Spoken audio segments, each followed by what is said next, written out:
Thank you for coming and braving the freezing cold weather and coming and talking about research. And you had no idea that was what you were coming to talk about, right? So, if you could wave a magic wand and answer one clinical question, what would it be? We've talked about like 1% better, and that's kind of a theme this year.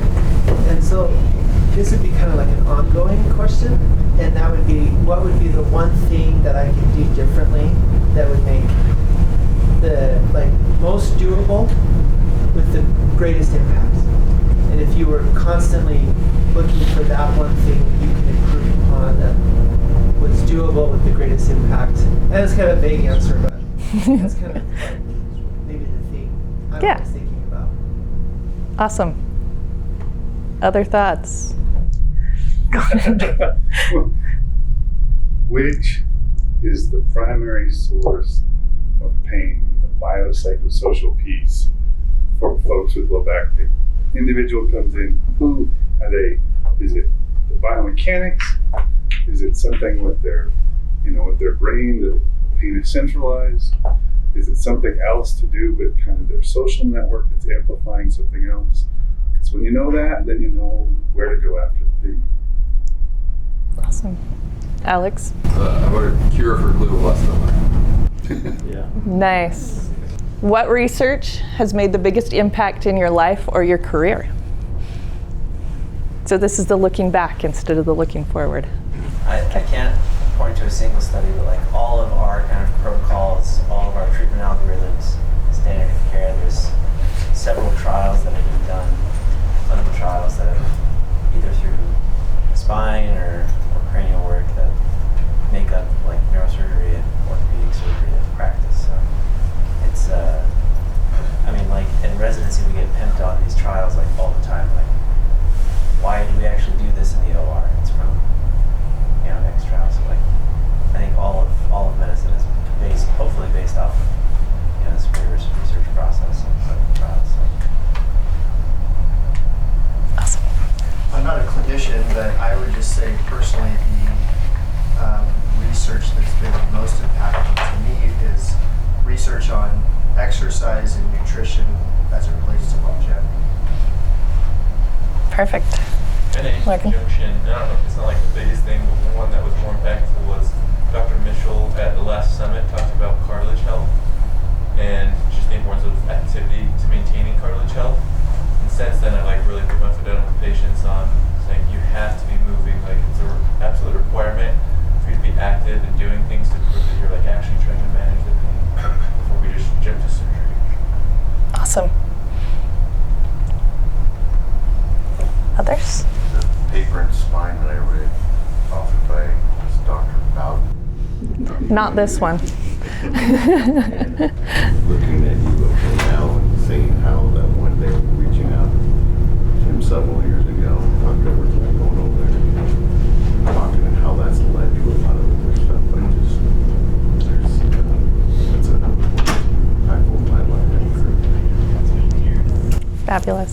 I love when we have research and we think that's the go-to for everything, and then all of a sudden we get new research, all it's just the old stuff. So one of the things in my profession is we used to rest injuries. So the term RICE, rest, ice, compression, elevation. And then we learned that was one of the worst things that you can do for injuries. We need to move them, we need to protect them, we need to optimally load them. And that changed our profession's hand. And a lot of society still thinks that RICE is the way we do things. Yeah, sometimes it's slow to make changes, even though we learn new things, and it takes some time to build that body of evidence and then share that evidence with everyone. Thank you. Yeah, one more. I got to meet one of the patients that came to our clinic was the guy that pioneered and started the movement behind the vision screening for infants in the pediatric clinic. And felt like I was talking to a celebrity. That's been implemented nationwide. That's a big standard now. Everybody does that in pediatrics, all the vision testing for kids. Fantastic. I think just the emotional side of pain, I think that's been something that's come on really a lot over the course of my career, and how big of impact that has, and gives a greater respect on what people are going through. Fabulous. Anything else? So I have to share one of the things that comes to mind for me is way back when, all of the sailors were dying of scurvy, and somebody was bright enough to say, hey, let's try giving them something that might make a difference and see if it helps. So we get vitamin C, and we figure out, oh, hey, these sailors are not necessarily needing to start bleeding and dying and going crazy. There's a solid study here that shows giving them lemons or limes or something like that can make a big difference. And I think that started a lot of questions and gave a pathway to answers that was a little more modern than the ancient Greeks. So what does research look like in your clinic? We do a lot of surveying, asking patients how their pain scale is, and following up with them consistently, making sure that they're consistently talked to. Awesome. Me and Ben actually had a good conversation about this the other day, but sometimes clinic research looks like process research. Like Yes. what processes are working and how can we secret shop them, how can we research them, how can we make sure things are working. Perfect. My guess is that most of you do research all the time and don't think about the fact that you are doing research. This can be, hey, I have this patient, I really need to learn a little bit more about what's going on with them, so I'm going to go do a quick lit review and see what's happening so I can better help them. It might be those processes. It might be looking at, this isn't working super well. What have other people been doing to make this go a little bit more smoothly so we can improve the way our clinic is functioning? Any thoughts that you guys also have? My perspective on this has been like, when I was in residency, research was something I wasn't interested in because I wanted just to learn how to do the surgeries, right? And the time in research that you were supposed to do was usually to like help one of the attending physicians write a paper because that was how they protected their professorship or whatever in an academic setting. And so when I started practice, it wasn't something I even really thought about. And Eric mentioned the article that Dr. Bowden published, and that sort of really did lead one thing to another, to where we are now, where other than this meeting, probably my favorite meeting of the week is our Wednesday morning research meeting between cases. It's kind of been fun to see that evolution happen, and it hasn't necessarily been like some big, giant effort other than just little tiny incremental improvements over time. And now we have a few little projects going and always sort of paying attention to where they're at and trying to move forward. Fabulous. I think it, like as a new provider, it's been important for me to, every time I see a patient, a question pops up in my head, and I think sometimes we blow by those questions and we just continue on. But for me, it's like, oh, well, let me get on up to date or open evidence or an AI thing or something and just look up something real quick. And then I think it's also been helpful for me to connect my patients. You know, I have sometimes similar patients. I'm like, okay, ask them questions and see what's going on with them, and trying to connect that with some of my other patients and making sure that I'm following the literature and the research, but also doing my own little research on the side without anybody knowing, right? That secret shopper type of thing. I think that we all do that, like you said, on more of a normal basis on a day-to-day, but we don't realize it. Yeah. For me, it looks like it's taking the research we're given and then applying it and looking for patterns. And like, for example, Dr. Bowden's research article on skipped level degeneration. I've taken that and I look at that and look at patterns in patients. Okay, how does this affect what I do? And then I see, okay, that's positive outcome. Let's start moving in that direction. So it's always looking at how patterns of how it's working and how it's not working. Beautiful. Other thoughts? Okay. What challenges and what opportunities do you see and including more research in your practice? I'm like, oh, I got this one. No. Okay. What was the? I wanted to respond with what the research was. It has changed things, but I think the one thing that sort of is frightening isn't like 8 years for quality research to make it into clinical practice. Something around there. Yeah, it's a long chunk. That's the challenge. Like, yeah. How do we? And so much really good research is gated, right? And so like I don't have access to a spine subscription. We do through some of the schools. Like we'll figure out who's still working, or we have adjunct faculty status, so that we can then go in and log in through the school. Like so much great research is there, and we'll maybe only get an abstract, and then have to like hunt and peck or call one of our med school student people that used to work for us and say, hey, can you pull these 2 articles for me? And I think that is the challenge that it comes to bringing new research in. First, you got to look for it, right? And then, oh, well, here's an abstract. I think this is useful. I don't know. I haven't read it. And then you have to dig into the research. So I think it's the gatekeeping on the research. Awesome. You can call me too. Yeah. See, they're grateful we have resources, but yeah. that's just here. Like, I mean, everyone's shaking their head because they know that they've run into a paywall somewhere and they've not been able to get to research. So community is helpful to share those resources. Yeah. I think the biggest thing for me is trusting the research, right? There's so much ambiguity, there's so much, you got to dive in and figure out, like, is this a randomized control trial? Like, systematic review, what level of research is this? Is it monogamy research, right? It's all of us, each one of our professions can come up with something great about us, right? But I'd love to see research that's like, it gets everyone involved. You know, it's right. Like, let's get all practices involved and figure out the best bang for our buck for every patient. Perfect. I've kind of had a similar experience to Dr. Edwards in research and residency. It's like the currency in academic neurosurgery is research papers, and it is so annoying to do research that's actually like meaningless or seemingly meaningless, but like is pushing the career of someone else. So that's like hard to find motivation to like really do meaningful research. But I agree that a lot of research is motivated through self-promotion or even like political means, and it's just hard to know what's really effective. And then there's research that is touted as changing all of clinical practice, but then they'll retract. So it's just like I'm somewhat agnostic too. Yeah. And it can take some time before there's a big enough body of evidence to be like, okay, yeah, I'll believe that then. I think the question, what challenges it's time. I think some of us aren't into it every day. I know for me, I don't want to make a mistake. Start off into some research. If we go down this road and all of a sudden it just stops, it's like how much time did I waste, so to speak, in doing this? That's just a challenge for me because we're doing so many things.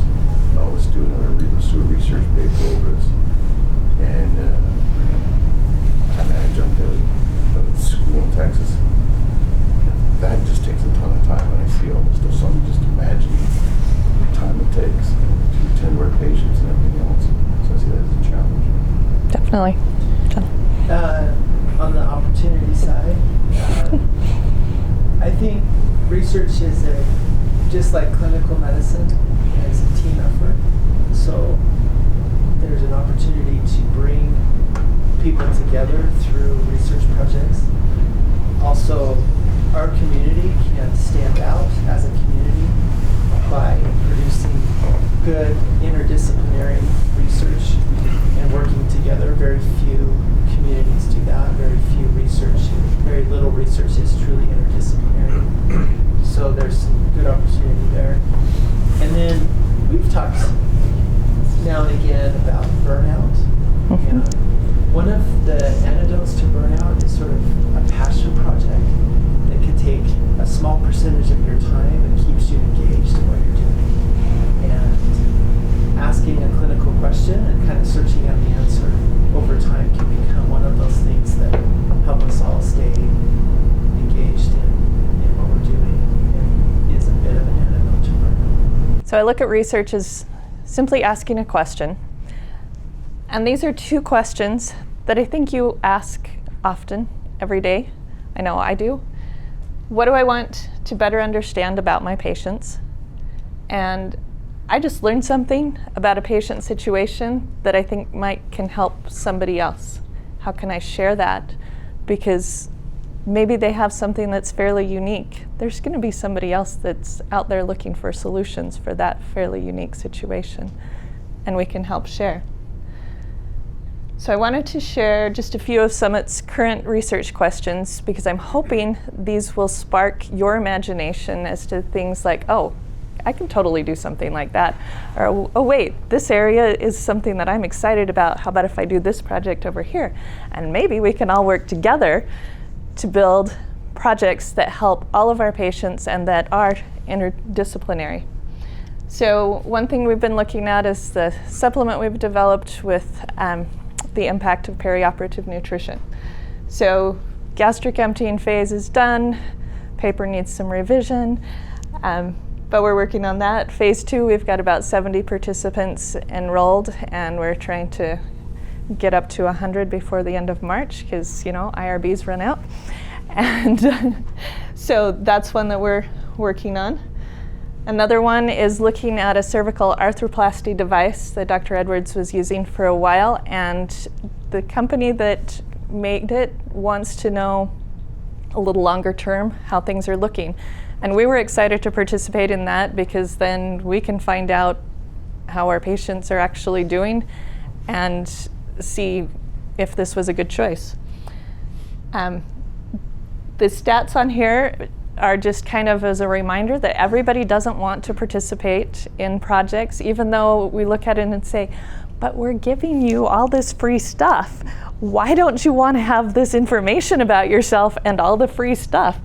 But we had 64 potential patients, 25 have completed, 4 are scheduled, and the remainder have either declined or every time we call and email and text and all of that, just don't respond. It's pretty normal. And that's just kind of what, right, about normal statistics on that. It's actually pretty good. Thank you. See, we're doing okay. We're doing a form validation study. I had some issues with the ODI and NDI. People had a hard time reading it. People had a hard time understanding it. Scoring mistakes were happening. And then the kicker was that we wanted to use it as an electronic version and got the runaround for like a year trying to get permission and them to say how much they wanted us to pay in royalties. So we made a new form. So we're validating that form. Right now, we've got a really high correlation with the scoring percentages. Patients like it better because it's easier to read. Our staff likes it better because it's easier to score. So just taking something that you're using, a tool that you use every day, and say, how can I make this better and how can I make it so that it's more useful for me? Now, people still don't love filling out forms regardless. And in this study, there are people that were just like, yeah, I am totally not even approaching them to fill out the other form to compare because they're so loudly complaining in the waiting room as they're filling out the first one. But, it is what it is. There's a study that we're working on looking at a TENS unit. The one that's in progress is with nonspecific chronic low back pain. And I love that we're participating in this study because it's an opportunity to give some patients a tool that they get to keep when they finish the study. So if you have patients who are in that chronic low back pain situation who have not been using a TENS unit regularly at home, it's okay if they've used it at physical therapy when they come in. If they meet the criteria, we'd love to have them participate just because this is an opportunity to help share something that can be potentially helpful for them.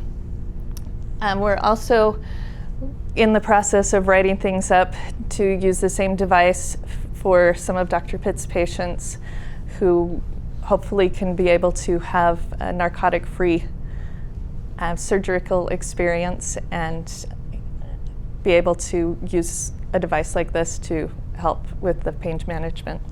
So Your patients might have situations that there's something that you can build into a study and give them something that's beneficial to them. We would also, again, love to have any of your patients who might qualify participate in this study. We've got a closet full of devices we would like to have be used as participants. Another thing we're looking at is Dr. Edwards had paid attention to a couple of things with some delayed cerebral spinal fluid leaks that happened and wanted to know what's the incidence in his patients and what's going on with that and how many intraoperative leaks are there in comparison. So we're collecting data on that. Kent's doing the systematic review that I really need to start going through articles on for. But we're collecting and sorting through this data to be able to answer that question. You've got questions like that you may be wondering about, oh, let me look at what my patients are doing. Case reports are a good place to start. One that we've worked on is there's a 27-year-old with a really different neuromodulation situation that was very unique. And so he just finished about a year of follow-up, excuse me, and we're working on writing that one up to publish because this is a situation that was highly unusual. And being this case's mother, it took a long time to find answers of something that would help. We also have a lung cancer patient who, because of the devices that Dr. Edwards chose to use in removing the tumor in his spine, it's making his radiation therapy work more effectively and making imaging follow-up more effective because the imaging isn't getting distorted because of the devices that are being used. And these guys know totally way more about all of the details on those than I do. So some of the easy ways to start are case reports because you don't have to pay for an IRB. IRBs are ridiculously expensive. We're still working through managing some of that. But you can start with a case report, and that's pretty inexpensive. Collaborating with students or with companies so you can utilize some of their resources can be helpful. If you've got a question, other people might have the same question or be willing to support your question, and that helps make an impact. We have lots of opportunities to share. So this is our plug for SOARS. In September, when we have the conference on the Friday night, we have a session that is a poster session to present research. Many of you have been there. I would love to have more of you participating and sharing research that you have done with us at that poster session. If you need help, if you have questions, we are happy to help provide some support to help facilitate that happening. Rocky Mountain University and NORDA is having an event that is kind of a kickoff to some of their research program stuff, a way for the community to engage in research, and that's happening on May 8th and 9th. If you want more information on that, I can share that with you as well. There are multiple local, national, international conferences that you go to all the time. Participate in the research portions of those. ORS is one that I pulled out because that's kind of the home supervising entity for the SOARS conference. And ORS happens in February, although next year it's going to be in March. This year it's in Phoenix, next year it's in Charlotte. So it's in that time period. And then there's the obvious of publications.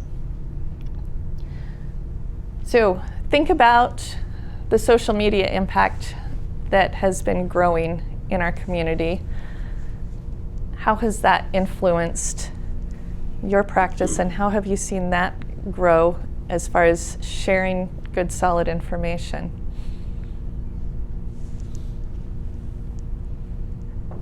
Have you paid attention and looked at what's happening as everybody in this room is kind of sharing more?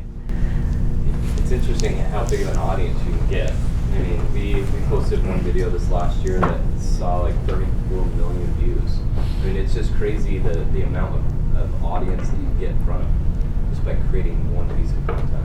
Yeah. So think about that influence and the community effort and the same impact that we can have if we're answering these clinical questions and sharing that information, and the way that we can all work together as a community and as a team.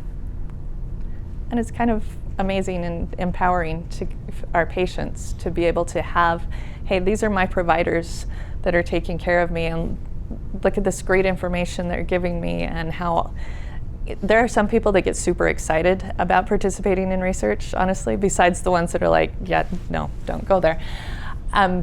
There are people that are like, hey, how is your study going, and what are you learning, and how can I help you more? And we want to engage them in our community as well. And just a reminder, we're a supportive community here. We're all willing to help each other, so reach out, and any questions, concerns that you might have as you might be looking to answer a question, we want to help. Thoughts? Are we all motivated to participate in SOARS now?